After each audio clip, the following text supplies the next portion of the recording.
All right, Mark, we got you on here talking holsters. Why don't you give us a little intro what your concept idea is, why it's so important, and you got the floor, sir. Well, Matt, thank you very much for having me back. Trey, it's always good to see you.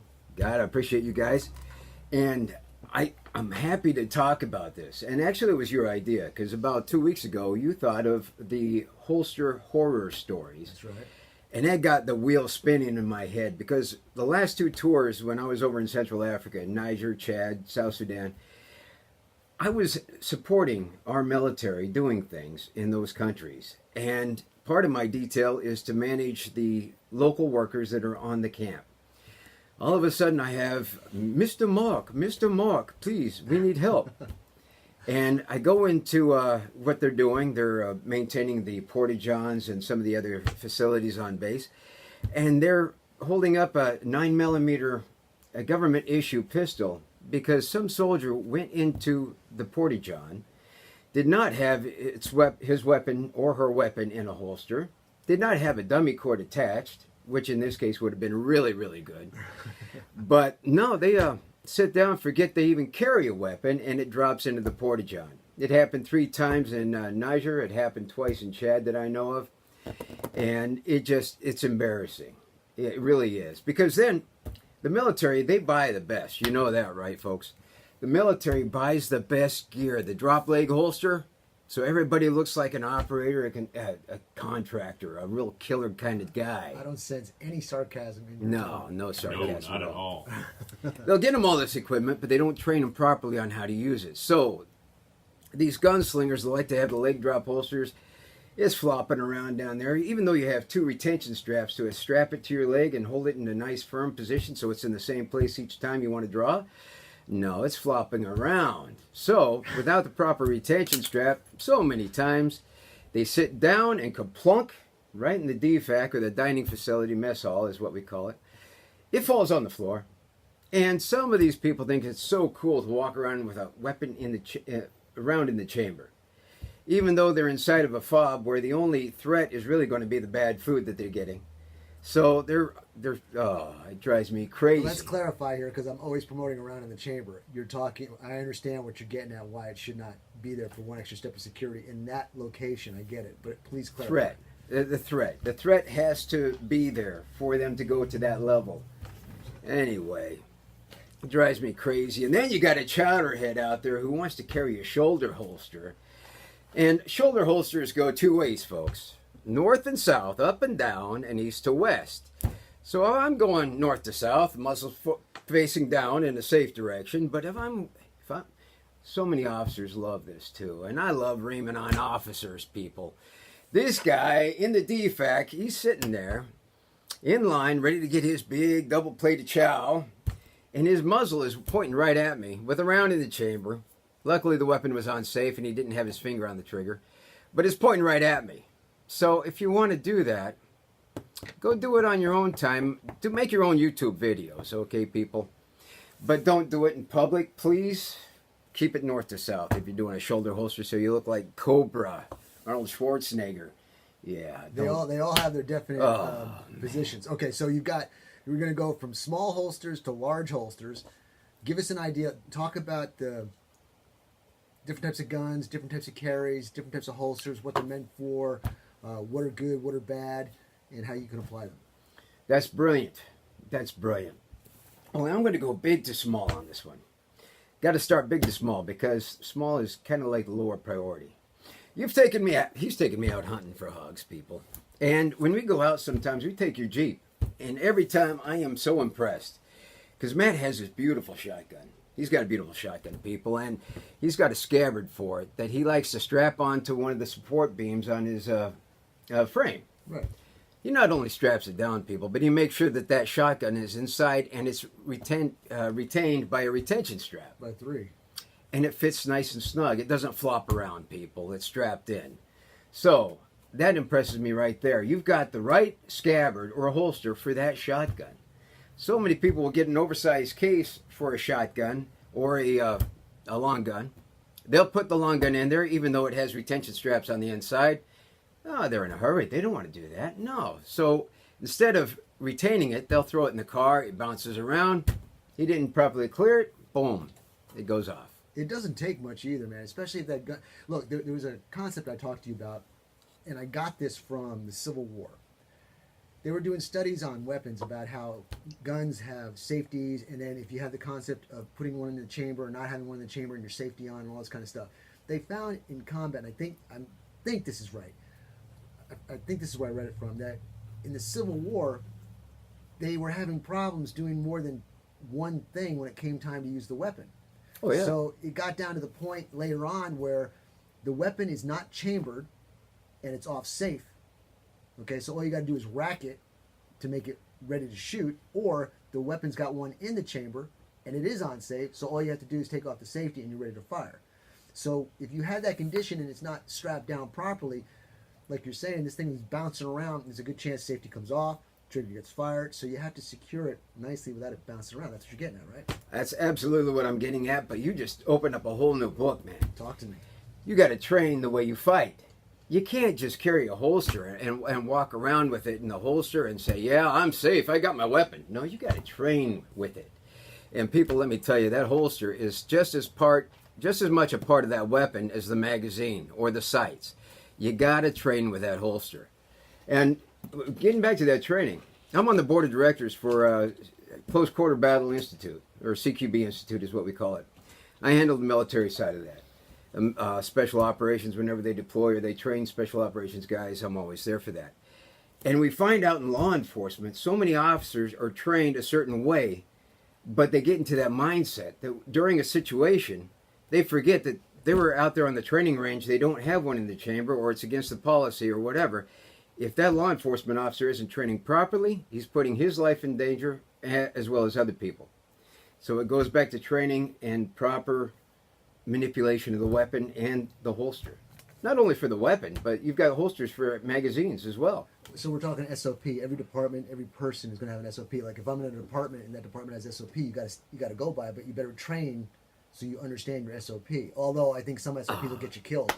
But Matt, you just opened up a whole nother thing. Like you and I trained together. We've been training together for 35 years. If the cops are out there, law enforcement officers, with due respect, if they have a passion for doing the best that they can, they're going to train with each other. They're going to grab their buddy and say, hey, in case my weapon goes down, I want to be able to back you up. I want to be able to handle your weapon just as well. So let's go train together. Let's go shoot and be the best law enforcement agents we can be. That's right. I remember when we go out, we don't even speak. We just look at each other. The body language tells you. You just know you have to have the basics so that there's no question about what to do. So then everything else is focused on what are you thinking, what am I thinking, what are we going to do? Because when you got to add what you're doing, what you're thinking to how do I handle stuff, it doesn't work. It's just like, do I have a safety on and one out of the chamber, so I got to take the safety off in the chamber? It's too many things. Too many things. You got to just focus on what it is you're there for. Absolutely. Okay. So, hey, I just touched into something that was very important. We're all over the place, ladies and gentlemen, but it's okay. You learn a lot this way. Holsters. You got a holster for your weapon. You got a holster for your magazine. You got a holster, a beautiful holster. This man's got a great holster called a Harp. And it's a retention holster for your AR-15 or M4 platform. So when you go to transition, excuse me, folks. If you're shooting your long gun, you have a malfunction, you're out of ammo, and you have to transition to your sidearm, then your Harp, it's a work of art. You just swing it off to the side, and it clips in, and it's out of the way. It's just a nice little clip. You can wear it while you're concealed even for your M4 pistol. It was basically designed for the AR pistol, but you can use it for any type of weapons retention. Go ahead. Exactly. Now here, I don't know if you can see it in the YouTube video, but I do have a magazine holster. Magazine holsters are good for retaining your magazines, and I came and cleared my magazines before I came into the office.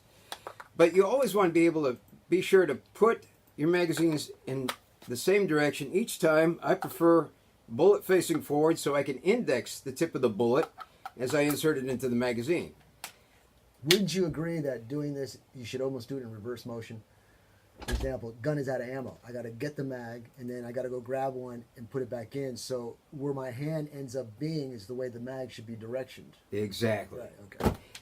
I've seen some chuckleheads. They put in one magazine facing forward, one in the back, because it looks really pretty when it's walking around and they're saying, I'm open carried. I'm open carried. Look at that. It's pretty. Yeah, but they don't train with it, or else they wouldn't do that. Okay, then, ladies and gentlemen, you also have a holster. I don't know if you can see it. Mike? Okay. You got a holster for a Gerber multiplier or maybe a knife. But if you're out in public and you don't want to advertise that you're carrying another magazine, which you should always carry 2 magazines, then you've always got a backup magazine right there. So if I'm out in public, you know, I don't want it to draw attention to myself. Everybody thinks I'm carrying a knife or a Gerber. No. Here's a trivia question, ladies and gentlemen. 254-697-6633. What can you never have enough of? Give us a call at 254-697-6633. And if you get the right answer, you will get a large applause. I wish Ross was right here because the first answer to my mind was lawyers. Especially when you're dealing with weapons. Okay. Okay, so go ahead. We're on, let's go, pocket pistols, hip holsters. Well, we did the scabbard. We did the harp. And ladies and gentlemen, you got to go to Aaron's Gun Shop. You got to go there. And you got to check out the website and look at this harp. It's a thing of beauty. Now, we're talking about the seminar coming up on December 2nd. That's a great place to learn all these different techniques that we're talking about. Brother, we're going to be rocking and rolling on that. December, we're on full automatic, brother. December 2nd, Saturday, starts at 8 o'clock, gets over about 6 in the evening, barbecue lunch included. And we got, Mark, we've got all this stuff. I mean, you're one of my instructors, so you know what's going on. But we do mindset and philosophy, gun safety and handling. Reloads, we do the tactical and empty reloads. Weekend reloads, point shooting, and we all know sights ain't worth a darn when you're point shooting at self-defense ranges. You get past maybe 21 feet, okay, start using a sight, but it's got to be instantaneous point and shoot. Okay, is this going to be the answer to our trivia question? The question, the question was, what can you never have enough of? And hopefully, this individual's calling if this is for us, and we'll see. What do we got, Trey? Is it for us? This is going to be great, man. You're on KMIL. This is Trey. Is this something for the radio show? Oh, we all got. Right. Well, then we're here. We got some motivated people out there. Please, sir. All right. Hey, well, yeah, we were talking about. The seminar. Hey, we want some serious shooters out there. We don't want anybody to just come out and want to punch paper because we're going to be punching each other hard. Now, if we go, we're going to be doing live fire shooting drills. And what were some of the drills we were doing? We were doing box steps. We were doing multiple shots, multiple targets, multiple shots and targets while on the move. And then the shoot house. We're going to go in the shoot house. We're going to learn about clearing corners, right. The fatal funnel. We're going to be learning about breaching. And this is not tactical stuff where you have to wear a military uniform. This is you're in your underwear and you're at your house. Your flip-flops and you turn in the corner because there's a bad guy just busted into your house. You got to know how to do this stuff. You're going to pie it off. That's right. Okay. And you're going to prepare your house so you've got different angles and different corners. Wow. Talking about preparing houses, you got under-the-table magnetic holsters for your weapons there. You know, squeaky boards, reflections off of glass, picture windows, little LED lights, coffee pot lights. When a guy or a gal walks past it, you'll notice that my favorite is the Claymore mine in the toilet. Yeah. No. Okay. Hey, we got to get back to the holsters. Hey, fast. Let's recap here. We're having too much fun. Let's recap. We've got all these different types of holsters. Look, we've got this one here. This is a retention holster for the pocket, not necessarily for the gun, because the gun will come out. However, when it goes into your pocket, if you look on the video, probably Monday or Tuesday it'll be up, there's this retention band. So when it goes into your pocket, the friction of this band holds into your pants, and so you're able to pull the gun, the little handgun out of your pocket. So you got to understand how it works. You don't want to be grabbing the whole thing. Otherwise, you have a gun and a holster coming out of your pocket. All right, weapons clear? Weapons clear. All right. Notice that some of these 380s do not have the hammer. It's a concealed hammer. So when you do draw it out of the holster, you have a nice smooth profile, and it's not going to hang up on your pocket. When I wear this in my suit as a backup weapon, nobody even questions it. They think it might be a wad of cash, which I would love that. But no, it's good. So the right holster for the right job there. Now you've also got these holsters. These are made by Uncle Mike, and some are made by Blackhawk. This one that I wear constantly, weapon clear? Weapons clear. All right. This has a finger press release, which retains off of the trigger guard here. And what I like about that too is the sound. You know it locks into place when you hear that click. Beautiful point. But nothing can come out unless you pull that trigger out. Now this one is a friction. It grabs the trigger guard, but you don't press any button. So you can just pull this one straight out. It takes a little jerk. But there's other people who like Bianchi. Bianchi's beautiful. It's top of the line stuff. It's leather. So anybody can come right up and just slide that right out nice and quiet like. And then they can tap you in the ribs.